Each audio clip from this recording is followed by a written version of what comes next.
My son of 32 weeks passed away very recently. We knew it was going to happen, so we invited our closest family to say goodbye to him at the hospital. I've always had a very difficult relationship with my dad, but I decided that this was an important thing for him to be a part of. I also needed someone who could take care of our 3-year-old son at home while we were at the hospital, and I was giving birth to our stillborn son.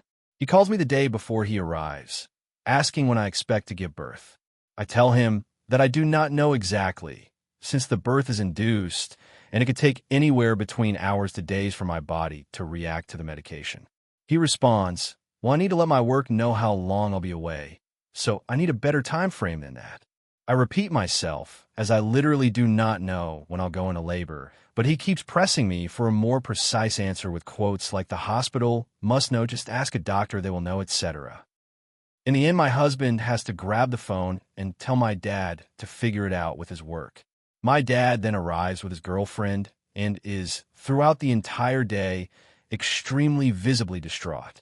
I think to myself, wow, he really cares, and I feel incredibly bad for him. But I also notice some strange behavior from him. Throughout the 3 hours he was there, he just places himself in a corner in a complete zombie state. He doesn't once console me or my husband. He doesn't once take the initiative to go for a walk with our 3-year-old son or talk to him. He just sits there without a single word. And I have to handle my son while I'm also trying to arrange paperwork with the hospital about my stillborn baby.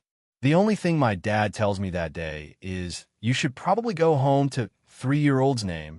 He is very confused, and he needs you." At this point, I had just given birth to my son 3 hours prior, and prior to that been hospitalized for bleeding.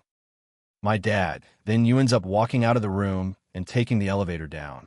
My husband, being a bit worried about him, follows and asks him what is going on. My dad then looks at him and says, "Girlfriend's name," and I broke up. My husband doesn't react much with other than telling him he is sorry. My husband also decides to keep it from me for the time being because I'm dealing with enough grief at that point. Later in the day, we all return home. My dad still sitting motionless on the couch, staring into the room. His girlfriend gets up to use the bathroom, and he then turns to me with tears in his eyes and drops the bomb on me as well. We broke up, but I don't want to talk about it right now. Clearly, he was trying to keep this announcement a secret from his now ex, since he waited to tell me until she left the room. In that moment, I can't take it anymore. I glare at him and I tell him, "I cannot handle this right now, and I think you need to leave. Don't contact me." I needed my dad that day.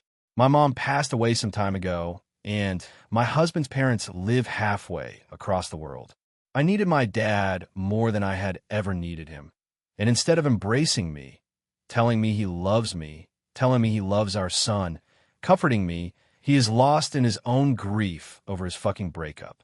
I don't even know if a single tear that day was shed for my son. At the same time, I can't help but feel bad for him.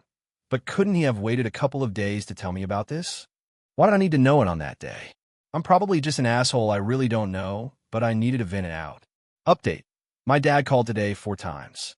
I did not want to talk to him, so I asked my husband if he could do it.